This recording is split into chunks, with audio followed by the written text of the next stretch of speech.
Hello guys, this is Alexi with Rock and Roll Tennis Camps, and today I wanted to make another video about volleys. And today I want to specifically introduce you to my concept I called vacuuming. So let me show you first what a lot of times I see at a club level people do when they volley. Let's just say opponent hits pretty weak ball to you, and what I usually see is this.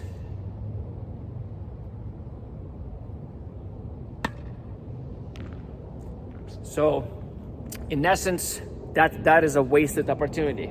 So what I mean by vacuuming is as soon as the ball leaves opponent's strings and starts going through the air, there's all this vacuum of the flying ball. What a good player would do with that ball is they will use that time to get as close to the net as they can, making that ball A, much more aggressive, and B, cutting recovery time for the defending person who's most likely at the baseline. So what I don't want to see in my students them ever wait for the ball at all.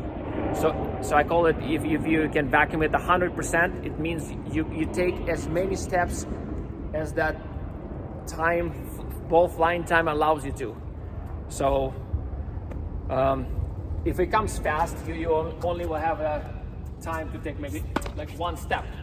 But if it comes really slow, and a lot of times you'll hit an approach, if that approach is very effective and the opponent gives you a high ball, a lot of times you'll see, if you watch any ladies USTA matches, they don't like to do it, but it's very effective. They'll just wait for the ball, and it basically goes back and forth for a long time because nobody wants to come in and vacuum, and nobody's I shouldn't say nobody, but most of the ladies are not comfortable really going all in and vacuuming that ball and coming even closer to the net. But basically what you'll do is you approach, and then you come in and the ball is just still hanging, and you just run into it and you vacuum it out of the air. So that is extremely important and very, very commonly not used trick at the kind of a club level or amateur level, whatever you want to call it. So your goal is to get all the time, as much time of the opponent's preparation time away from them as possible. So that means you'll run in as quickly and as close to that as you can, which also means a lot of times that ball is going to be higher. So that window, that high window, is not going to be there for very long. So if you don't hustle, what happens a lot of times, like even people know how to do it, but they hesitate just a split second.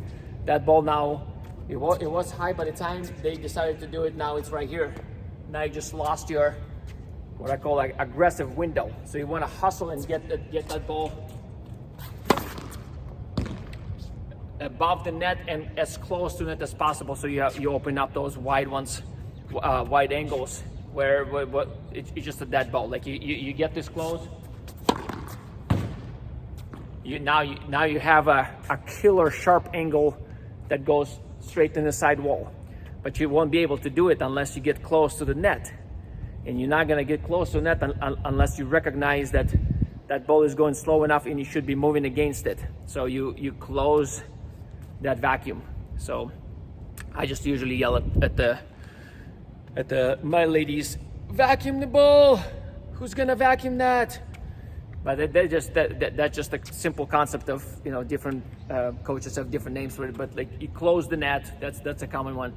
So that's in a nutshell what you're trying to do. You want to take that ball higher and closer to the net, and in the process of you running, guess what? You also generating a lot of energy just from running. So that energy can be used to make that volley even harder. So you're getting it earlier They don't have as much time to get ready, and you can hit it harder. And if they still able to do it, guess what? You're pretty much on the tip of the speeder.